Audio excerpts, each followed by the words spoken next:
Bem-vindos ao BCB Global Bar Week. Esse que é um evento inédito e digital que reúne o BCB Berlim, Brooklyn e São Paulo, além da feira inglesa Imbibe, com o objetivo de trazer os principais nomes da coquetelaria no Brasil e no mundo inteiro para você durante essa semana. Você vai poder aprender muito com diversos especialistas, temas, tendências. E hoje eu trago aqui para vocês a Ana Paula Urich. Essa que é uma figura aqui conhecida de São Paulo, Curitiba, e que vai trazer uma palestra super incrível para a gente. Eu tive a chance de dar uma olhadinha ali na apresentação e tenho certeza que vai ser demais. Tudo bem, Ana? Tudo bem, Marco? E aí, pessoal, tudo bem? Sejam bem-vindos. Sejam Como o bem-vindos. Marco já falou, Conta bem-vindos, para bem-vindas. conta para gente um pouquinho assim, resumindo da sua trajetória. Olha, bom, atualmente eu sou bartender, mas antes de ser bartender, eu já fiz muitas coisas na minha vida. Eu tenho formação acadêmica em design, eu também já comecei a cursar engenharia florestal e eu também tenho formação teatral. Então, eu já andei por muitos caminhos ali dentro da área da comunicação até acabar entrando na área de bar. E hoje você vai trazer um tema super interessante, que é como você, sendo designer e trabalhando, né, estudando teatro, você pode adquirir habilidades para ser uma bartender melhor, né? Conta como é que é essa história para gente. O tema da palestra é como eu ter sido uma designer ruim me transformou em uma bartender melhor. O que isso significa? Significa que muitas coisas que eu aprendi durante a minha faculdade, durante a minha vida acadêmica, às vezes eu não conseguia aplicar durante a minha vida quando eu trabalhava como diretora de criação ou quando mesmo eu estava no meio teatral. Muito possivelmente porque eu era mais nova, eu tinha menos acesso a algumas coisas. E hoje, na minha vida de bar, eu consigo aplicar aquele conhecimento de uma outra forma. Tem muito a ver com o amadurecimento da profissão. Então, isso é bem... Vou compartilhar um pouquinho com vocês um pouquinho disso e como que você pode, né, sobreviver a diferentes tipos de pandemia na sua vida. Então, E vamos aí lá. eu achei o tema da palestra muito, muito incrível. Como ter sido um designer ruim me tornou uma designer ruim me tornou uma bartender melhor. Como que foi isso? Manda bala Ó, para mim. Conta pra mim. eu sou de Curitiba, né, como né, você já mencionou, eu tenho formação lá na UTFPE, que é uma escola técnica. E por muito tempo eu trabalhei realmente como designer. Eu tenho mais tempo, na verdade, de vida profissional trabalhando na área de comunicação do que trabalhando na área de bar. Então, assim, eu estar na área de bar é algo relativamente recente. Tem 4 anos que eu realmente estou atrás de uma barra. Então, muito antes disso, eu já tinha interesse em assuntos do bar, mas era uma coisa que estava na minha vida meio que como hobby. Então, quando eu trabalhava como designer, eu tive meio que uma crise de vida que eu vi, eu não estou aplicando, não é para isso que eu fiz faculdade, né? Eu aprendi de uma forma e no fim das contas não é isso que eu estou aplicando na minha carreira profissional. E isso tudo me gerou uma série de frustrações, que eu era mais nova, não sabia como lidar, então eu tive que começar a quebrar algumas barreiras e começar a mudar de comportamento e arriscar mais, e foi quando eu vim realmente parar na área do bar.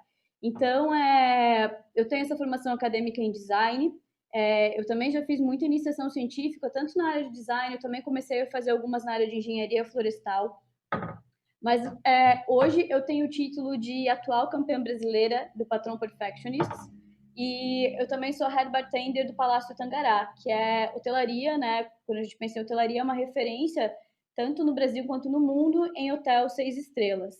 Então, é muito interessante entender essa trajetória de como várias coisas que antes eram erradas na minha vida, hoje eu consegui reverter de uma forma positiva. E como isso eu consigo ajudar as pessoas e falar um pouquinho sobre hospitalidade, um pouquinho também sobre posicionamento de marca pessoal, porque muitas pessoas ainda têm um pouco, como que eu me posiciono, como que, né, que eu cresço, como que eu desenvolvo minha forma de liderança, autoridade em redes sociais. Então, essa palestra vai ser muito interessante justamente por conta disso. E para ficar mais didático, né, para as pessoas realmente entenderem, a gente vai fazer como se fosse um paralelo entre os 7 pecados. Então, assim, eu vou contar um pouquinho lá sobre esse pecado. A gente pode relacionar a vida da área de comunicação assim, relacionar a vida do bar. Então, o primeiro pecado que eu vou falar um pouquinho é sobre o orgulho. E como que a gente pode mudar isso e ser uma ponte entre as pessoas? Quando a gente pensa em hospitalidade, hospitalidade é ter noção, sobre ser tolerável, é ter empatia, ser tolerante, incentivar as outras pessoas. Então, fazendo um paralelo, quando eu era estudante de design, meu orçamento sempre foi muito apertado. Eu estudei no colégio federal e era muito discrepante, por exemplo, o acesso, por exemplo, a computadores que eu tinha na Universidade Federal em relação aos outros estudantes de escolas particulares. Era muito discrepante. Os computadores que eu usava eram os mesmos que todos os outros estudantes de diversos outros cursos também usavam. Eu não tinha grana para ter um computador bom. Meu pai até tinha um computador na época, que era o mesmo que eu dividia com a minha irmã. E, enfim, eu não tinha. Eu não conseguia no meu próprio computador ter acesso a softwares bons. Então, assim, eu ficava ali tentando entender realmente na universidade onde que eu ia conseguir ter acesso às coisas para conseguir me desenvolver. Consequentemente, eu também não tinha dinheiro para viajar para congresso, quem dirá congresso nacional, quem dirá congresso internacional. E fato é, quando as pessoas elas têm mais acesso a informações, elas têm acesso a instituições melhores, ou então o que seja, sabe, acesso mesmo a conexões melhores, essas pessoas elas têm o privilégio de ter contatos melhores. Essas pessoas acabam se desenvolvendo na área de uma maneira muito mais rápida. Elas acabam passando por, não que elas não passem por dificuldade, também passam, mas é diferente. Então, o que acontece? Consequentemente, naquela época, quando eu penso em contato e networking, era muito mais frágil essa parte. Eu não tinha como viajar para congresso, já existiam redes sociais, lógico, eu estou falando de coisas de 10 anos atrás, lógico que existiam redes sociais, mas não era, as minhas conexões não eram muito frágeis, se eu parar para pensar em relação ao que é hoje.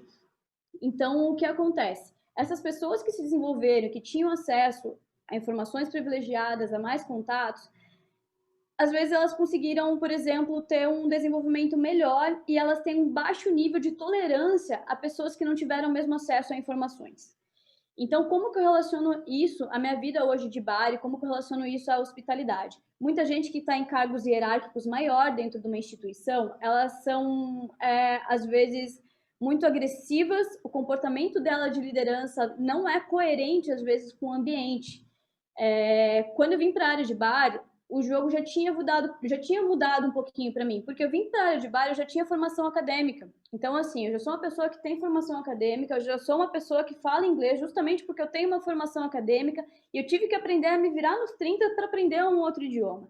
Pessoas da área de bar, a gente lida com garçons, com pessoas de diversas outras áreas, às vezes essas pessoas elas não têm nem segundo grau. Então, assim, muita gente acaba acelerando, sabe? Não entende que cada um tem o seu tempo de desenvolvimento pessoal e profissional. E não é que essas pessoas não queiram se desenvolver, não é que essas pessoas, tipo, não estejam ali, sabe, buscando o lugar dela, fazendo um trabalho duro. Lógico, elas estão. Então, essas pessoas que estão em cargos hierárquicos acima, elas precisam aprender a ter um pouquinho mais de empatia e tolerância. Quando a gente fala em hospitalidade, não existe hospitalidade se você é uma pessoa intolerante, se você é uma pessoa que não tem empatia, que você não entende a dor do outro. Então, isso é o primeiro ponto. A gente precisa aprender a ser a ponte realmente entre essas pessoas que, né, passam por mais dificuldades ou que não tiveram o mesmo acesso a informações do que a gente. Uma coisa que eu faço muito nas minhas redes sociais eu comecei, principalmente depois da pandemia, a ver Instagram, LinkedIn como o meu portfólio pessoal profissional. Então, assim, eu comecei a reforçar ainda mais as conexões que eu tinha. Por conta da pandemia, eu consigo ter acesso a pessoas do mundo inteiro, que antes eu já tinha acesso. Só que agora eu consigo estar participando de seminários com pessoas que são influentes na minha área, tipo de outros lugares do mundo. Porque a gente está muito mais preocupado em encontrar, participar de seminários, se desenvolver profissionalmente. Então, quando eu crio um conteúdo que eu tenho muita preocupação de ensinar pessoas, eu quero fazer isso de uma forma didática, eu penso muito da Ana Paula lá atrás, que passou por essas dificuldades, às vezes não sabia em quem procurar, quem eram as referências, como que essas pessoas poderiam abrir minha mente. Então, eu me lembro muito de mim nessa época, e quando eu penso nessas pessoas também. Então, sempre que possível, quando eu faço um post, eu sempre vou colocar, por exemplo, as minhas referências acadêmicas de livro, né, que eu tenho da área de coquetelaria, mas também é muito importante marcar algumas pessoas que também estão gerando conteúdo com didáticas ou com temas parecidos ao tema relacionado. Porque dessa forma, eu acredito que eu estou reforçando o networking. Eu estou ali criando uma ponte entre as pessoas. Ó, eu estou falando sobre ácido, por exemplo, estou falando sobre ácido cítrico. Eu faço um post explicando lá, ó, ácido cítrico, limão Tahiti é assim, limão siciliano é assim. Já tem fulano, ciclano que falaram sobre esse assunto, não sei o quê. Então, conversa com fulano e ciclano. Dessa forma, a gente vai fazendo uma ponte e outras pessoas acabam ficando interessadas também. Ah, deixa eu ver, né, qual que é a linha de pensamento de outra pessoa. Então, para mim, isso é muito claro. A gente precisa entender que quando a gente trabalha com hospitalidade, a gente precisa aprender a ser uma ponte realmente entre pessoas. Então, esse é um dos primeiros pecados e um dos grandes aprendizados assim que eu tive, sabe? Realmente pensar em como fortalecer a comunidade a partir do momento que você já está numa posição que você consegue sentir que tem mais privilégios que outras pessoas. Legal, muito bem. E aí o seu segundo pecado capital é a avareza, né? Como que Isso. é? Quando a gente fala em avareza, eu gosto de pensar, por exemplo, no paralelo, como a gente pode se tornar autoridade em determinado nicho. Porque mesmo dentro do mercado de coquetelaria, é um assunto muito abrangente quando a gente pensa em coquetelaria. Você pode falar de muitas coisas, lifestyle, você pode falar de, sei lá, tequila, você pode falar de whisky, pode falar de cachaça. Então, existem muitos nichos. E o que acontece? Eu acredito muito que a gente tem que aprender a fazer uma análise de ambiente. A gente precisa aprender a ser acessível e se adaptar com linguagens diferentes, porque cada ambiente vai exigir uma linguagem e às vezes é uma forma de comportamento diferente. Eu lembro quando eu comecei a trabalhar na área de bar, eu já tinha, por exemplo, eu fui trabalhar como barback, eu já tinha feito curso online, eu era muito entusiasta da área de coquetel. Isso não significa que eu não tinha prática, mas eu já era entusiasta, eu tinha interesse nessas coisas. E muita gente retinha informação. Eu lembro que quando comecei a vir para São Paulo, realmente, fortalecer o networking, coisa que eu não tinha na época de design, de conseguir viajar, de conseguir fazer rede de contatos. É como se fosse assim, realmente a minha mentalidade mudou. Eu falei, eu preciso conhecer quem são as pessoas que são influentes na minha esfera local, quem são as pessoas que, né, realmente levam o nome de Curitiba dentro da área, né, sei lá, cenário nacional de coquetelaria, quem são as pessoas de São Paulo, quem são as pessoas do Rio de Janeiro, quem são as pessoas do Brasil, da América Latina, enfim, do mundo, quem são essas pessoas. E eu lembro que eu me deparei com muita gente que no começo assim tinha uma argumentação meio estranha que nunca fez muito sentido para mim, que eu não vou ensinar como faz determinada produção, porque aí os bartenders copiam e não me referenciam. Eu não sei, para mim isso é um pensamento um pouco limitado, sabe? Eu acredito que a gente precisa realmente reforçar e compartilhar conhecimento. Lógico que as pessoas têm que, obviamente, né, aprender a referenciar, isso é sempre muito bacana quando você referencia os outros, mas a gente tem que compartilhar conhecimento, porque algum dia alguém compartilhou com a gente e a gente aprendeu. Então, falando um pouquinho realmente de como se tornar autoridade no seu nicho, é sobre você ter uma linguagem acessível. Quando eu cursava design, eu fiz iniciação científica. Então, a linguagem acadêmica, quando você participa de um congresso, quando você fica trabalhando com pesquisa, é uma linguagem acadêmica e é chata. É chata, gente. É muito chata. Até se a gente pega, tipo, alguns livros de coquetelaria, o assunto é muito técnico e ele é escrito de uma maneira chata. Então, quando eu penso numa plataforma, por exemplo, que é o Instagram as pessoas estão ali para se divertir, é entretenimento, entendeu? Elas não querem necessariamente ficar lendo um texto técnico. Então, um grande aprendizado que eu tive foi justamente lidando com pessoas de diferentes formações, com pessoas realmente que transitam em áreas de conhecimento, foi adaptar linguagem de acordo com o ambiente. Então, eu gosto muito de pensar, eu tenho essa linguagem aqui, beleza, eu entendo inglês, tem muitos bartenders que não entendem inglês, então sim, eu posso traduzir um capítulo num livro, mas eu vou traduzir sobre a minha ótica, sabe? Eu vou usar, assim, uma linguagem informal no Instagram, eu não estou escrevendo para um congresso científico, que já é uma linguagem diferente que eu uso no LinkedIn. O LinkedIn, por exemplo, que é muito menosprezado pelos bartenders, que está aí, é uma grande ferramenta de contatos profissionais, então já entra numa escrita um pouquinho mais formal, que é também uma linguagem muito diferente da linguagem que eu uso, por exemplo, no meu ambiente de trabalho. Palácio Tangará é um hotel, é uma hotelaria de luxo, então, assim, a gente tem muito padrão e procedimento dentro da hotelaria de como que a gente atende o nosso, né, o nosso hóspede. Então, obviamente, eu vou ter uma linguagem mais formal ali dentro, que é uma linguagem possivelmente diferente dessa que eu estou tendo agora aqui na palestra. Então, a gente tem que muito que aprender a realmente a fazer essa ponte, sabe? Então, o que eu aprendi na minha carreira ali na parte de design era, antes eu tinha uma linguagem muito acadêmica.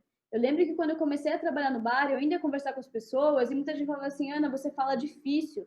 E isso para mim nunca foi legal. Tem gente que achava isso quase como se tivesse um elogio. Eu falei, não, isso não é um elogio. Como que eu, né? Como que eu mudo isso, sabe? Eu não quero ter uma linguagem difícil. Eu quero ser acessível para as pessoas. Isso para mim é importante.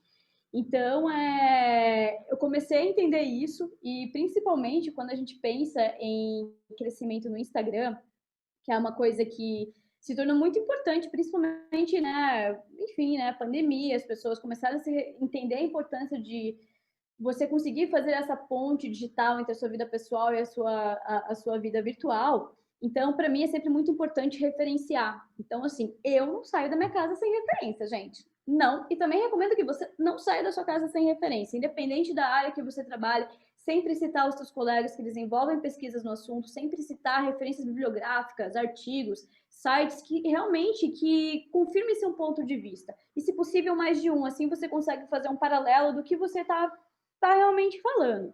E quando a gente pensa em autoridade, a autoridade, na verdade, não é aquela pessoa que é quase um respeito de liderança, assim, ó, eu sou líder nesse mercado, eu falo desse assunto, porque eu tô aqui, tipo, né, dando a cara a tapa, minha audiência tá voltando, a minha audiência tá curtindo o que eu tô falando, eu tô dando motivo para minha audiência se fidelizar, independente de você pensa no bar ou se você pensa na sua rede social, eu tô dando motivo para a pessoa ali voltar para o meu Instagram, sabe? Eu tô fazendo um post que é, né, mais entretenimento, mas é com finalidade educativa, então a pessoa tá voltando.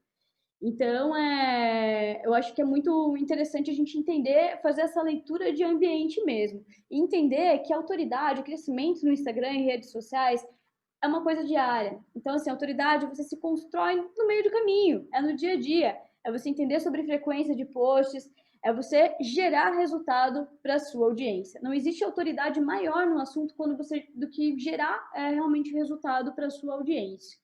E isso é realmente um paralelo que eu acho muito interessante quando a gente pensa em avareza e autoridade.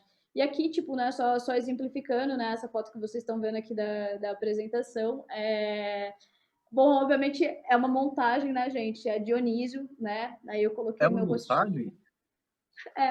Gente, eu não. Você não Pois é. gosta de vinho assim, né? Gente, porque eu acredito muito que quando a gente tem que fazer uma brincadeira, né? Ali no assunto, no caso, eu estava falando sobre ácido tartárico, então, assim, eu estava falando sobre vinhos e tudo mais. Então, eu falei, vou fazer essa brincadeira porque às vezes as pessoas conseguem associar, beleza, né? Tipo, nossa, que negócio é esse, né? Que Sim. negócio estranho. Então, eu acredito muito nisso, de tipo, você usar uma ferramenta do humor para você entreter e também ensinar. Uhum. Sim. Tô gostando, tô gostando. Agora vamos para a polêmica. Luxúria. Sim, luxúria. Quando a gente pensa em luxúria, vamos lá, eu acho que é muito interessante a gente pensar sobre vícios e abusos. É quase um lifestyle romantizado que a galera de bar tem, assim, sabe? Que é um mix de prazer e culpa, quase uma vida de um rockstar, né? Muita gente se posiciona dessa forma. E o que acontece? Eu acredito muito que a gente tem uma romantização desse estilo de vida, quase como se, ai, não, quase uma disputa para ver quem trabalha mais, quem está trabalhando mais, quem dorme menos, quem bebe mais, como se isso fosse um processo para acelerar o seu sucesso, sabe? Só que as pessoas, às vezes, elas não entendem que quando elas estão abusando de várias coisas, elas acabam se tornando um abusador em potencial. Então, vou fazer um paralelo ali, principalmente um pouquinho da minha vida de teatro e também um pouquinho da minha vida de quem trabalhou em agência de publicidade. A galera que trabalha em agência de publicidade tem uma rotina muito parecida com bartender. Por quê? A galera abusa de carga horária, jornadas extremamente exaustivas.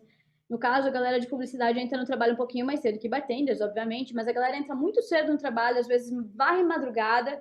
Qual que é o pagamento? Pizza. Tipo, sabe, é pizza. São pessoas que normalmente acabam tomando muito café, assim como bartenders. A gente gosta de café, mas, né, tipo, existe um limite do que é saudável, né?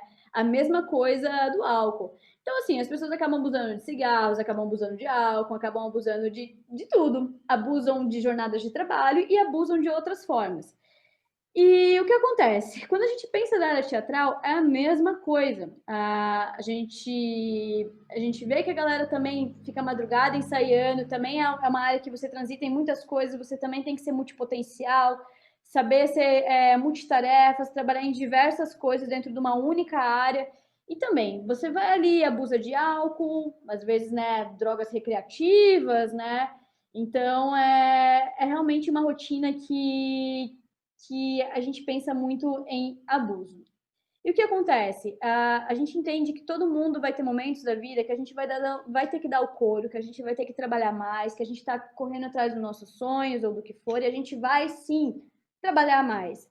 O problema é a romantização desse lifestyle, como se isso fosse lindo, como se isso realmente, tipo, não, tá tudo bem, é assim mesmo. Não. Isso pode ter, a longo prazo, consequências muito sérias, que são, por exemplo, bloqueios criativos. Esse é o mais leve, você ter bloqueio criativo porque você está trabalhando muito. Aconteceu comigo, provavelmente já aconteceu com você, eu estou trabalhando demais, a minha mente precisa aliviar. Bloqueio criativo. Em outros casos mais graves, a pessoa pode desenvolver diversos tipos de síndrome, desde ansiedade, depressão, síndrome de exaustão no trabalho, que não ajudam você, tipo, te causam a longo prazo uma desmotivação e podem fazer você largar determinado nicho ou segmento de trabalho. Quantos bartenders aí estão insatisfeitos com essa área, entendeu? Tipo, eu não aguento mais essa rotina, não sei o quê, e fica ali, vou beber mais álcool, vou, sei lá, tomar mais café e mais cigarro, e é uma rotina que vai indo, vai indo, vai indo, e aquilo vira uma bola de neve.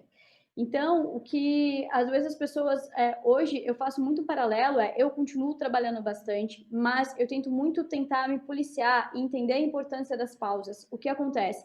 Eu tenho para mim que eu quero performar melhor. Então, se eu quero gerar melhores resultados na minha vida pessoal e na minha vida profissional, eu preciso me alimentar bem, eu preciso dormir bem, eu preciso praticar exercícios físicos. Eu vou beber porque eu trabalho com isso, então eu preciso ter esses outros pilares da minha vida bem construídos. Se eu não tô comendo bem, se eu não tô dormindo bem, gente, como que eu vou ter uma rotina de abuso de álcool, sabe?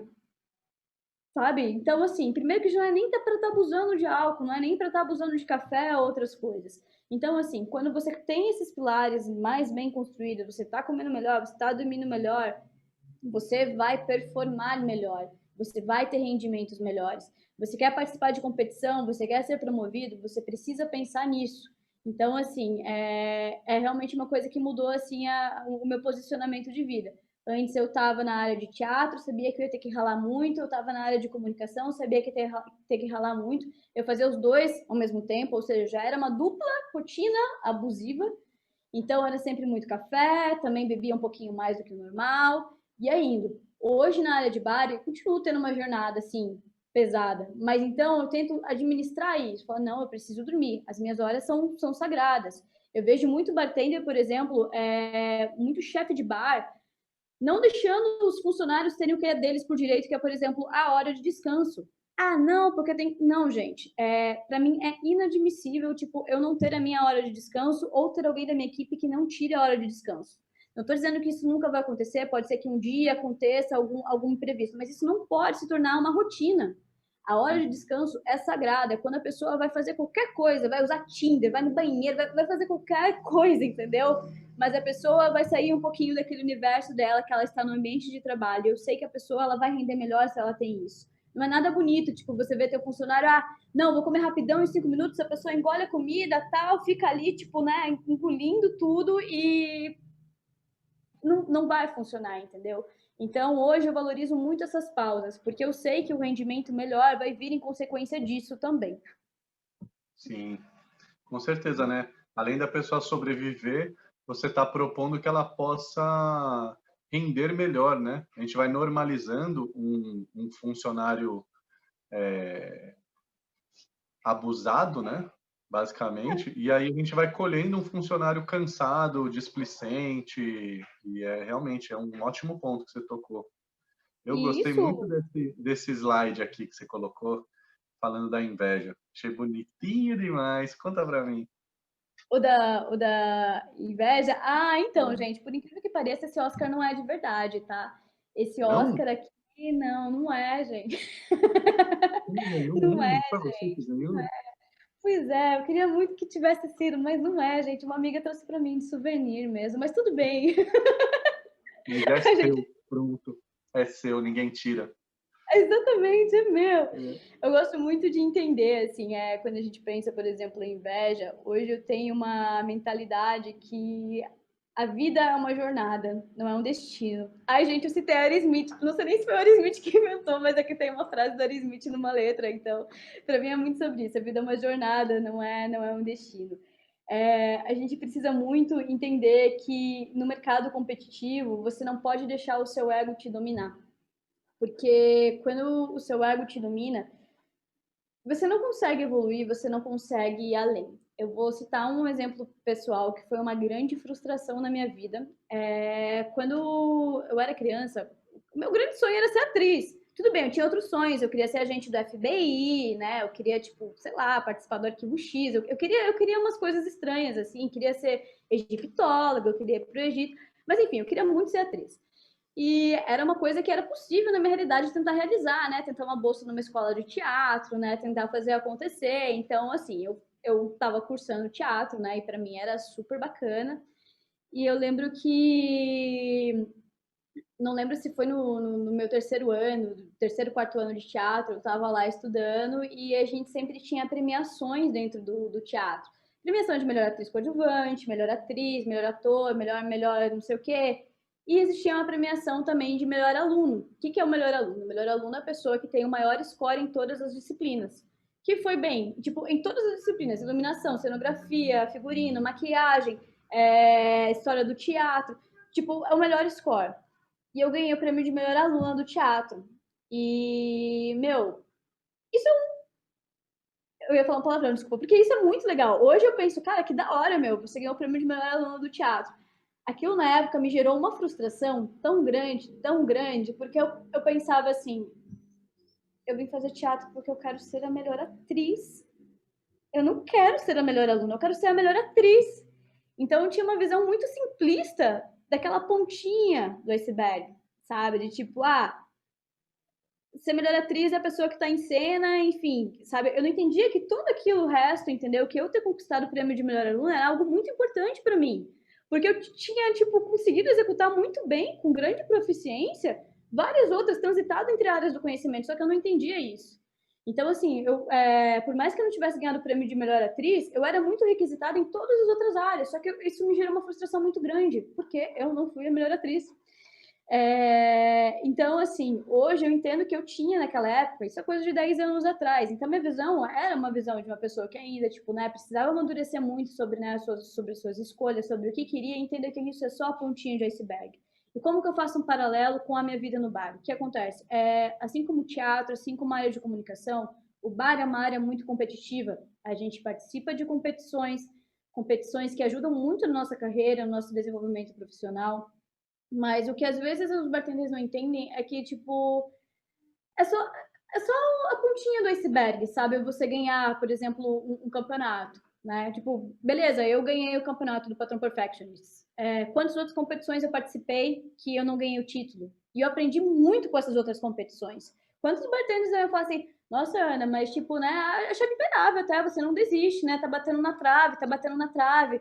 Ué, gente, mas, né, cada competição eu tô ganhando experiência, eu tô ganhando coisas diferentes, sabe? O primeiro perfeccionista que eu participei, por exemplo, rolou eu trabalhando no Tangará, entendeu? Porque eu consegui uma visibilidade, eu consegui uma indicação, eu consegui participar do processo seletivo e mostrar. Pensa, eu não sou da hotelaria, eu comecei na hotelaria no Tangará. E galera de hotel gosta de gente que trabalha em hotel. Então, assim, eu consegui quebrar uma barreira já, entendeu? Uma pessoa que não tinha, tipo, né, passado por hotel já entra num hotel de luxo. Então, assim, para mim foi uma coisa que é realmente, tipo, são tijolinhos por tijolinhos, sabe? Você aprende muito com os tombos.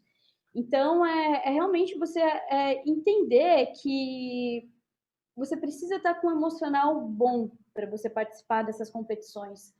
Me parece muito arrogante quando algumas pessoas falam assim: eu não vou se não for para ganhar, porque não sei o quê, porque o campeonato é comprado, eu não participo de campeonato, eu não faço isso. Eu acho que tem muito a ver com a pessoa não ter aprendido ainda a lidar com o seu próprio ego. Todo mundo tem um ego, mas a gente precisa aprender a domar ele, usar ele a nosso favor, entendeu? Aprender realmente, tipo, lógico, você tem que trabalhar na sua segurança, na sua autoconfiança, como que você tá, né, se expondo, mas entender que, cara, o que é o primeiro lugar, entendeu? As pessoas são, não, só tem um campeão, que é o primeiro lugar.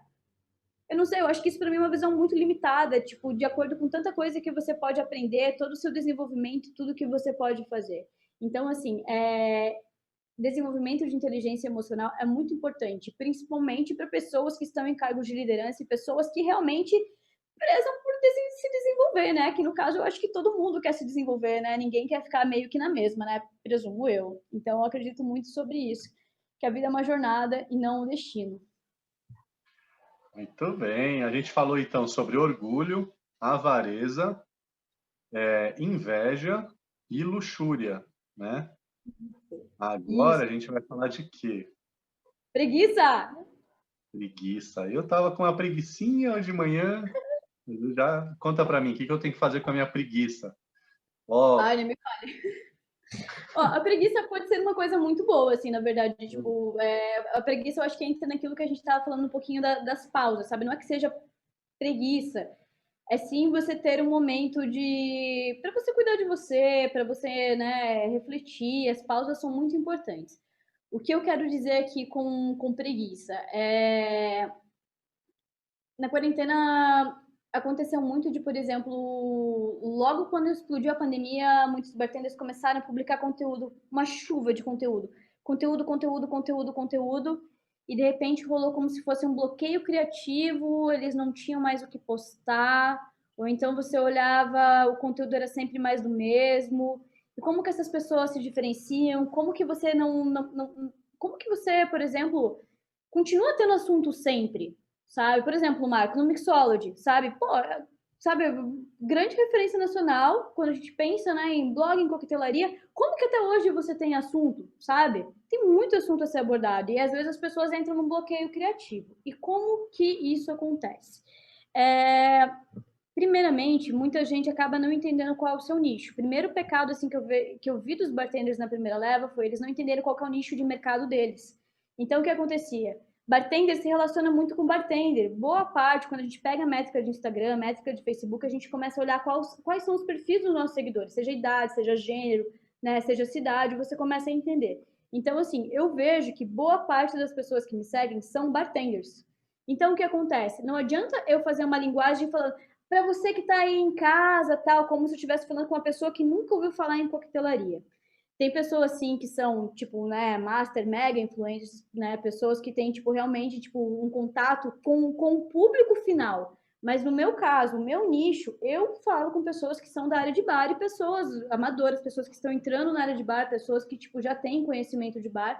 Então, eu já entendi, o meu público são pessoas que são interessadas nessa área, entendeu? Não são pessoas, tipo, por exemplo, que estão pesquisando sobre salão de beleza. É você entender qual é o seu nicho. Então, o que aconteceu? Muito bartender começou assim, hoje eu vou ensinar você a fazer um Negroni. Aí você via um zilhão de bartenders ensinando outros bartenders a fazer Negroni. Você via 50 variações de gin tônica no Instagram da galera. Gente, eu não vou parar um vídeo de pegar um bartender ensinando a fazer gin tônica. A não ser que seja uma coisa polêmica, que eu tenha achado uma coisa... Não, o que está acontecendo, entendeu? A não ser que tenha um motivo ali por trás. É isso. Para mim, a galera errou muito nisso de entender que o nicho deles é bartenders. Entendeu? Então, assim, bartender não quer ver outro bartender ensinando um bartender a fazer Negroni, a não ser, sei lá, uma gin tônica. Então, o que aconteceu? A galera começou a produzir conteúdo repetitivo, porque você começou a contar um monte de conteúdo igual, e a galera falhou miseravelmente no quesito planejamento de conteúdo. O que acontece? Como que você não fica sem, nunca fica sem ter nada para postar? Planejamento de conteúdo. Você pode pensar, segunda-feira é minha folga, então eu também não vou ficar, tipo, sabe, buscando tanto uma interação em rede social. Eu vou fazer um post que eu posso falar, por exemplo, sobre coisas particulares minhas, sabe? Eu posso fazer, por exemplo, pensar em falar, vamos falar sobre marca pessoal, né? Vamos falar sobre, sei lá, meu coquetel favorito, uma coisa mais leve, sabe? Alguma coisa assim. Terça-feira, post que eu falo sobre ácidos, não só sobre ácidos, eu falo sobre sais, eu falo sobre algum quesito técnico, alguma coisa que vem da área da química. Então, beleza, já sei isso. Quarta-feira eu mostro minhas referências. Então, eu vou ali, eu mostro um livro que eu curto, um blog que eu curto, sei lá, uma série que eu tô assistindo e que me deu muitos insights para eu desenvolver coisas diferentes. Quinta-feira eu sei que é meu dia que é religioso, que eu vou falar sobre tequila. Então, assim, eu gosto de falar sobre tequila e justamente, tipo, né, bom, eu sou campeã da Patrón, então, né, se tem alguém que vai falar sobre tequila, sim, sou eu. Sexta-feira eu gosto de vir com um assunto polêmico. Então, assim, isso é só pra galera nortear, sabe? E dentro disso eu começo a entender qual que é o meu planejamento mensal. Beleza, na primeira sexta-feira do mês eu vou falar, por exemplo, sobre a polêmica de usar carvão ativado. Na segunda sexta-feira do mês eu vou falar sobre a polêmica de flores comestíveis. E assim, a gente começa a entender, sabe? Começa a fazer um planejamento de conteúdo. Dessa forma, você nunca vai faltar conteúdo para você produzir. E o que acontece? Quando a gente pensa em você estabelecer uma imagem pessoal forte em redes sociais, não existe crescimento do dia para a noite. Às vezes as pessoas ficam tão focadas, porque fulano ciclano tem 20 mil seguidores, eu tenho só 1.000 seguidores, eu tenho 2.000 seguidores. Gente, vocês podem sim se posicionar como liderança, como autoridade em um segmento, não tendo 30 mil seguidores. Vocês podem fazer isso sim. O que acontece? Você publicar conteúdo, primeiro que entender o seu nicho, quais são as dores do seu público, a sua audiência. O que a sua audiência quer? A sua audiência quer entender como faz um Negroni ou a sua audiência já sabe fazer um Negroni? A sua audiência quer entender como faz um gin tônico ou a sua audiência quer estar buscando uma linguagem diferente, algum tipo de inovação? Então, primeiro, esse é um ponto muito importante. Não existe crescimento do dia para a noite. E sim, você pode se posicionar como autoridade em determinado nicho sem, tipo, ter um perfil gigante. Então, assim, beleza, você está almejando ter um perfil gigante. Mas fato é, quando a gente pega a métrica do Instagram, perfis menores, quando a gente pensa ali 4, 5, 10 mil seguidores, tem um engajamento muito maior do que perfis maiores. Por quê? Porque as pessoas conseguem se comunicar com a gente, entendeu? É muito mais fácil, tipo, as pessoas verem, Ana Paula, eu vi que você está falando de clarificação, estou tentando uma clarificação assim, assim, assado. Qual que é a melhor forma? As pessoas sabem que eu vou responder. Se ela manda mensagem, sei lá, para uma pessoa, sei lá, uma super, sei lá, celebridade no meio de bar, sabe, sei lá, internacional, não necessariamente essa pessoa vai responder ela, entendeu? Não necessariamente um influencer, entendeu? Vai ter essa dinâmica de responder. Então, é isso que às vezes as pessoas não estão entendendo, que perfis menores têm um índice de engajamento, proporcionalmente falando, muito maior. E para você conquistar esse engajamento, você precisa ter uma frequência de posts, você precisa interagir com a sua audiência. A autoridade se constrói com cada interação que você faz no dia a dia. É você respondendo seus stories, é você mostrando, tipo, os seus bastidores, entendeu? Como que é a sua vida. Então, assim, nos stories você vai, mostra, é muito da hora isso, sabe? Colocar botãozinho, a galera adora clicar em stories, sabe? Que tem uma enquete, que tem alguma coisa interativa. Tipo, eu gosto muito, as pessoas adoram isso. Então, é muito entender sobre isso, que você precisa ter frequência de post, você precisa se dedicar, sim, para você escrever conteúdo, sabe? E você precisa realmente ter persistência nisso, sabe? Tem muita gente que, por exemplo, não dá cara a quer produzir. Eu acredito que todo mundo tem alguma coisa a compartilhar.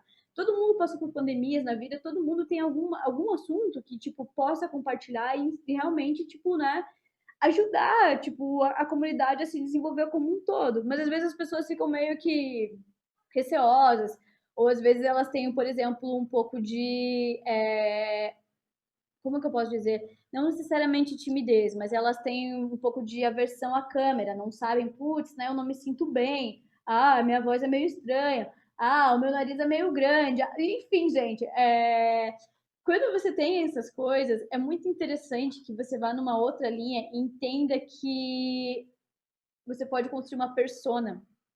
E embora as pessoas não necessariamente saibam disso, todo mundo tem uma persona, sabe? Quem é minha persona, Ana Paula, o que eu estou fazendo e quem é Ana Paula em casa? Eu estou aqui dando uma palestra, você acha que eu estou assim, de batom vermelho na minha casa, entendeu? Na minha segunda-feira à noite? Lógico que eu não estou assim na minha casa, né? Na minha casa eu tô com uma meia, sei lá, com um sorriso no rosto, com o cabelo tudo zoado, brincando com o meu cachorro, com uma camisa banda velha de pijama, entendeu? Então, todo mundo meio que tem uma persona, que é a pessoa que você vai, não vou dizer incorporar, mas é a pessoa que você vai se mostrar ali nas câmeras e você vai desenvolvendo ela. Eu gosto muito de pensar nisso quando a gente pensa, por exemplo, em métodos teatrais. Agora, tipo, só para não fugir a referência, mas a gente pensa, por exemplo, muito em um grande teórico, é o Stanislavski. A gente faz uma ação para vir uma emoção e você refletir ela, sabe? Isso é muito interessante. E eu gosto de fazer um paralelo pensando na Marilyn Monroe, que é uma referência que todo mundo conhece. A Marilyn Monroe, aquela diva maravilhosa, ela não era essa pessoa dentro da casa dela. A persona é a pessoa que só você mesmo é e que você vai interpretar a sua melhor versão de você mesmo.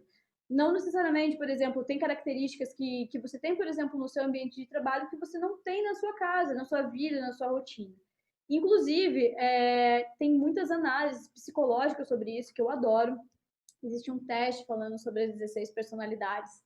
E eu gosto muito de relacionar isso ao mundo do bar e ver, sabe? Eu me preocupo muito em entender a linguagem de comunicação do outro, para não gerar uma frustração, tipo, pensar realmente em comunicação interpessoal. Desde, por exemplo, a minha equipe de trabalho, por exemplo, a cliente, entender como que a pessoa se comunica. Porque o que acontece? Quando você tem esse entendimento de, essa pessoa tem um perfil um pouquinho mais introvertido, então não adianta eu querer forçar que essa pessoa se exponha dessa forma. Essa aqui é uma pessoa mais extrovertida, mas essa pessoa aqui, ela tem um perfil que é um extrovertido muito racional, então ela vai ter vai ser difícil lidar com ela de determinada forma. Essa aqui é muito emocional, então vai ser, tipo, difícil com isso. Então, quando a gente entende quem é cada um na linguagem da comunicação, fica mais fácil a gente ter uma comunicação mais assertiva. E, consequentemente, quando a gente pensa em cargo de liderança, quando você realmente, tem cargo de tipo, chefia de bar, você precisa realmente entender como a sua equipe se comporta. E dessa forma você vai ter uma relação melhor com as pessoas. Se você tem interesse em saber um pouquinho mais sobre esses testes, pode me mandar um salve lá no Instagram ou no LinkedIn, que eu vou ficar muito feliz de compartilhar. Tem o teste das 16 personalidades, a gente pode muito fazer esse paralelo com o uso do bar, é sensacional. Também tem vários outros, tem o Enneagrama, tem um que o RH costuma aplicar muito, que é você entender, dividir, esse é mais objetivo ainda, é você dividir a forma de comunicação das pessoas em 4 bichos. Você pode dizer que uma pessoa, ou ela vai se comunicar como um golfinho, como uma pantera, como um pavão, ou então como uma coruja. E isso vai com certeza melhorar a sua relação interpessoal. Então, falando Então, isso sobre... eu vim aqui para saber uma coisa. Quem é Diga. você? Golfinho, pantera, pavão ou coruja? Coruja. Quem é você? Eu sou pavão. Então, vamos falar da gula agora? Vamos falar da gula. Então, quem tiver interesse, manda uma DM no Instagram da Ana, que ela vai passar os links para vocês, tá? Vamos falar da gula, que essa aí a gente gosta. Sim, gente. Então, né? Essa margarita aí, como vocês estão vendo nessa foto aí, é uma margarita maravilhosa, tá? Nessa época ainda o Covid não tinha chegado na América Latina, então estava no Perfectionista, a gente estava dividindo essa margarita, tá? Então, assim, mas ela representa bem uma gula, né? Tipo, estou eu aqui com a minha margarita enorme. Quando o que acontece? Eu acredito que a gente pode deixar de ser tão guloso, querer acumular oportunidades, entendeu? E criar conexões reais com as pessoas, compartilhando oportunidades. Quando você começa a colher frutos, por exemplo, seja no Instagram, você começa a trabalhar com diversas marcas, porque você vê, teu perfil está crescendo, então as marcas querem trabalhar com você, né? Aí você olha, putz, eu já tenho muita coisa, eu tô com bastante coisa, eu tô trabalhando, tô fazendo isso. Então, assim, eu tô bem atarefada, não vou conseguir te atender. Mas eu conheço outra pessoa que tá fazendo um trabalho nesse sentido e que super vai te ajudar e que eu acho que tem tudo a ver, vou colocar vocês em contato. Eu acredito que a gente consegue construir uma conexão, uma ponte entre as pessoas, né? Retomando o que já foi falado antes, quando a gente começa a realmente pensar em dividir as coisas. Uma coisa que acontecia muito na minha vida de design, principalmente na minha vida de teatro também, a gente tinha uma sobrecarga de querer abraçar o mundo.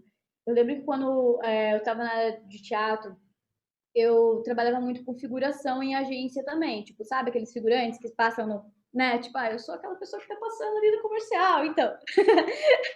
Eu já fiz muita figuração na vida. E o que acontecia? Eu estava cursando design também na época, minha vida também era, tipo, super aquele lifestyle que, né, tipo, eu era uma pessoa mais nova, né, e achava que era assim mesmo e tudo mais. E eu lembro que eu tinha uma tendência de querer abraçar o mundo, e eu tinha uma dificuldade muito grande em dizer não. E eu, não, beleza, eu quero. E isso me sobrecarregava. E quando você está sobrecarregado, consequentemente, é aquilo que eu falei, né? Você acaba performando de uma forma que não é tão desejada, você acaba não tendo o melhor rendimento que você pode ter. Então, assim, eu lembro que eu gastei muito tempo desenvolvendo projetos que não tinham a ver comigo, porque eu tinha essa dificuldade de dizer não, de querer abraçar o mundo, que eu vejo, assim, como, de certa forma, uma gula, entendeu? Porque você tem uma ânsia de querer, tipo, sabe, se desenvolver, crescer, testar, sabe, quebrar cara, crescer. E hoje eu já vejo de uma outra forma, meu, eu preciso compartilhar isso. E eu comecei a me sentir muito mais satisfeita quando eu comecei a fazer realmente esse tipo de coisa, meu, nossa, da hora, bacana o projeto, eu acho que não tem a ver comigo nesse atual momento, então eu tô, né, muito sobrecarregada, mas eu sei pessoas que podem, tipo, né, realmente, vir nessa ideia de você fazer uma ponte. Isso, para mim, também entra muito quando a gente pensa no sentido de liderança.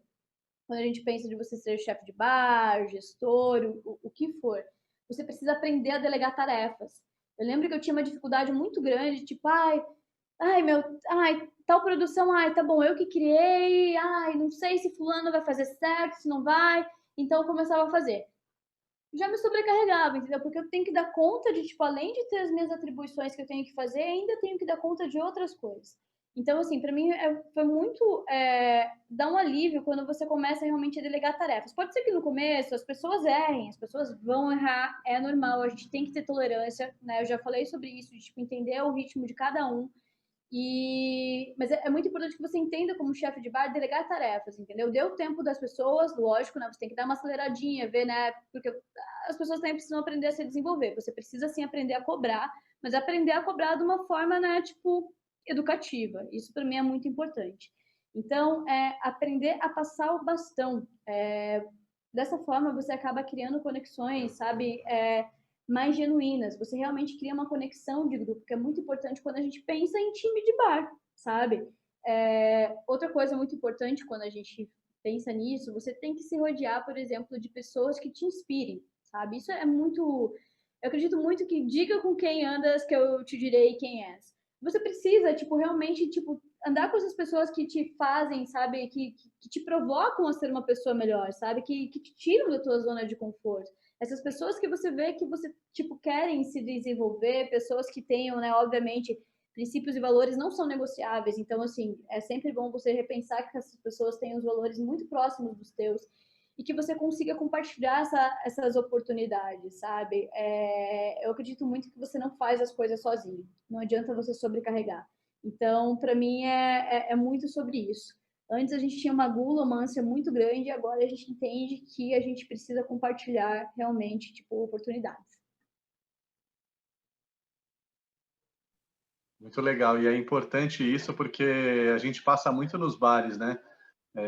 O medo de não ser mais necessário, né? E, portanto, perder o seu salário, perder seu emprego, perder seu espaço.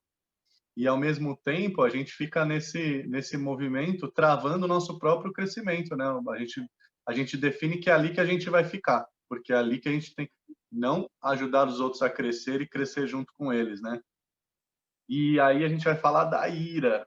A ira é onde a gente explode, né? A ira, exatamente. Vamos lá. A ira, ela é necessária, todo mundo tem, é uma raiva. A questão é como que a gente usa, a gente transforma essa ira em alguma coisa boa. Eu tive raiva em muitos momentos da minha vida. Essa pandemia foi só mais uma pandemia na minha vida. Lógico que a gente está pensando numa esfera global, de coisas que são muito sérias que estão acontecendo, mas eu já levei muitos tombos na minha vida. Pensa, primeiro eu queria ser atriz, aí eu fiquei frustrada, eu vi como que era o jogo que acontecia dentro da indústria do teatro, que é às vezes meio parecido com o do mundo do bar, mas eu era mais nova, então assim, eu tinha muita coisa que eu, né, falava, tá errado e tal.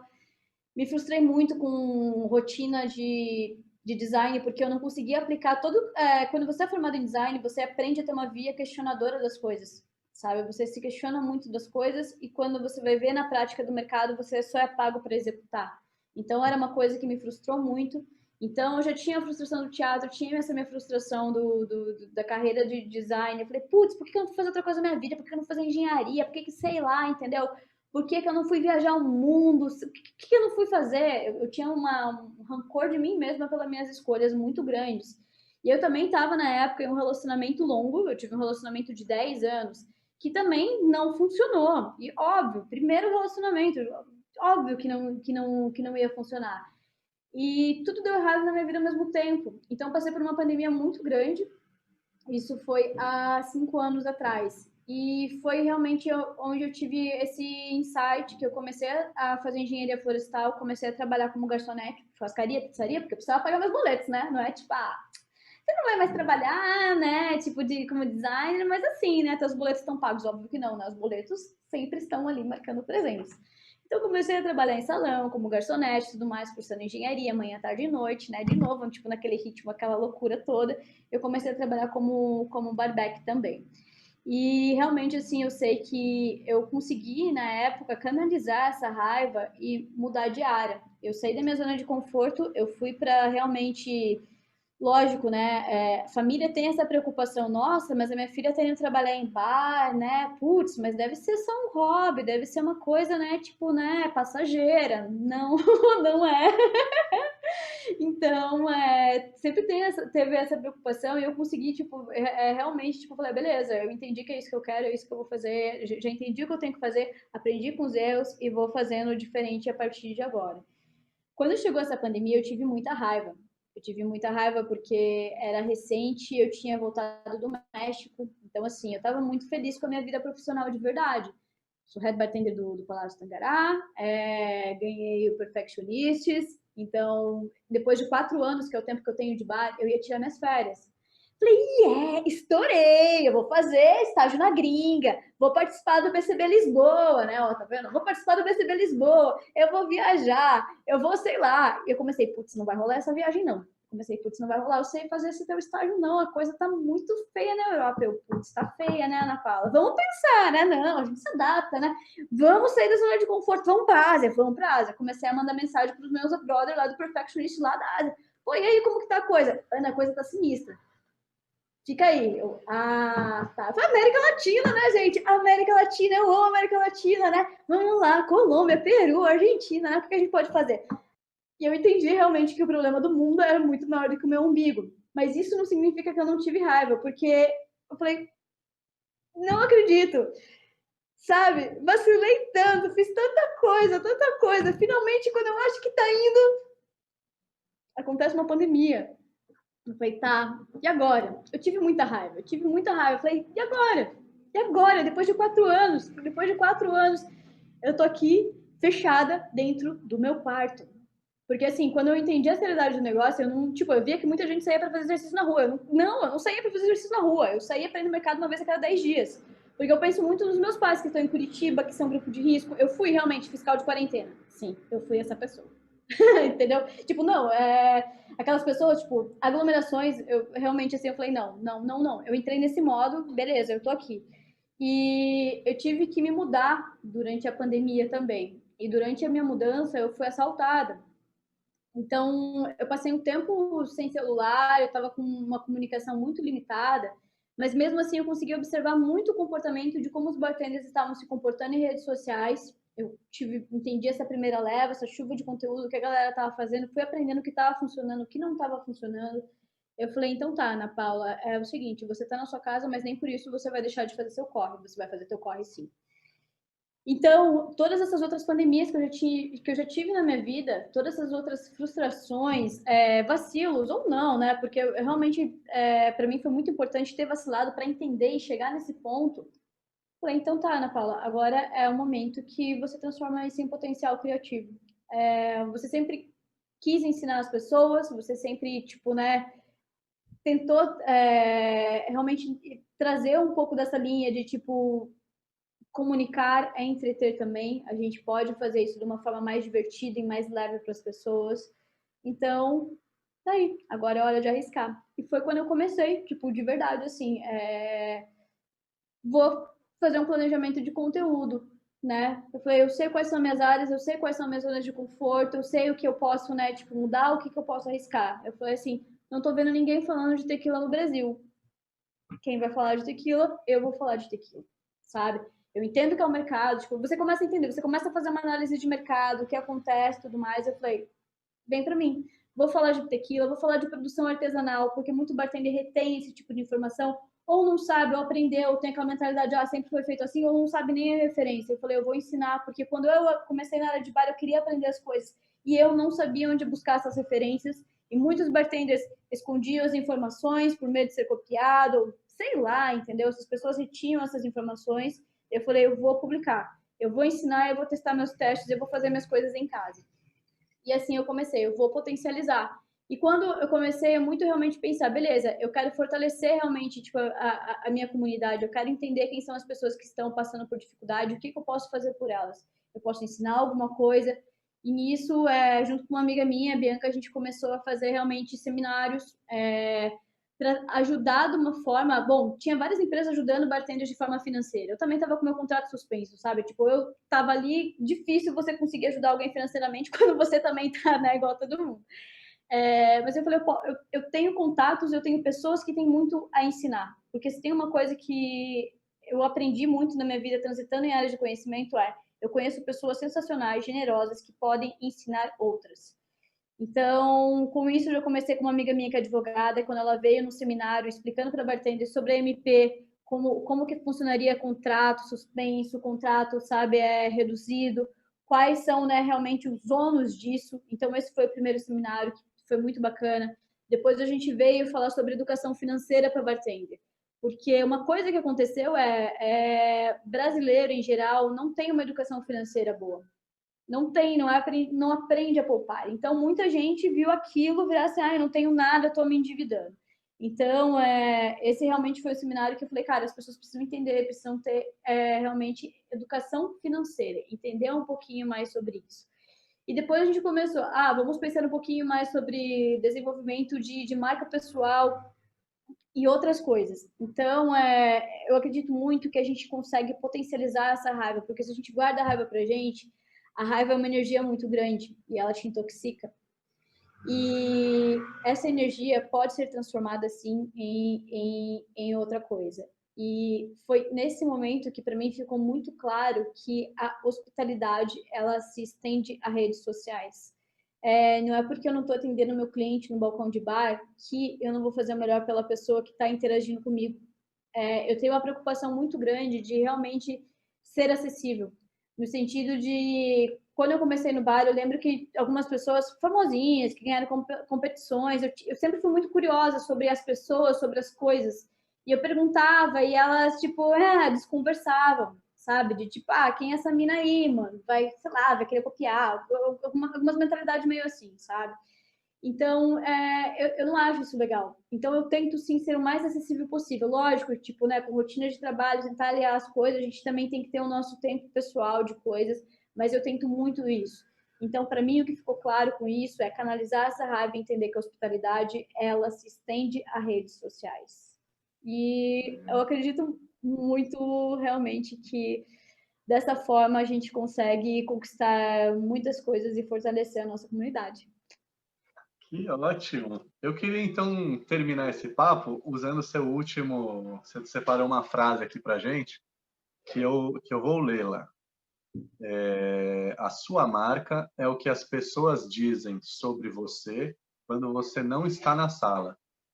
Essa frase ela é incrível mesmo e eu acho que no momento que você não estiver, daqui a alguns minutos, na sala das pessoas que estão assistindo a gente, elas vão estar refletindo sobre tudo isso que você acabou de falar.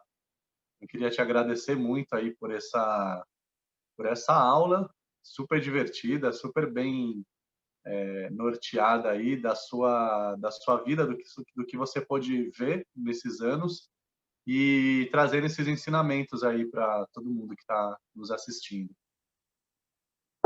Gente, muito obrigada aí por ter assistido essa palestra. Se tiverem alguma dúvida, se quiserem realmente trocar ideia, porque eu sei que aquilo que eu falei, eu tenho realmente uma formação na área de comunicação, então hoje eu consigo aplicar coisas que eu não conseguia aplicar lá atrás. Mas eu sei que cada um tem o seu tempo. O mais importante é você começar. Você precisa começar, você vai errar muito, mas uma hora você vai acertar, sabe? Quem tá ali com frequência tentando mudar, uma hora você pega, você consegue o resultado. Então eu agradeço a todos vocês que me acompanham. Muito obrigada por fazer parte desse, né, desse do BCB. Eu tô muito feliz. Posso mandar beijo para minha mãe? Deve mandar. Beijo, mãe. Eu queria Beijo, mãe. agradecer Olha. todos vocês aí que estão nos assistindo essa semana. Não esqueçam de maratonar as palestras dos palestrantes da Europa, dos Estados Unidos, da Ásia, da África, da América Latina. Tem muita coisa legal. E agradecer a todos vocês, Ana, novamente. Tá? Lembrando que o BCB Global Bar Week é um evento que une o BCB Berlim, Brooklyn e São Paulo, além da feira em Vibe, para trazer muito conteúdo neste ano que a gente não pôde nos aglomerar. Ok. Muito É obrigado, verdade. pessoal. Obrigada, Marco. Ó, pessoal, aqui tem as redes sociais, né? Se quiserem me mandar um olá, é isso. Tamo junto.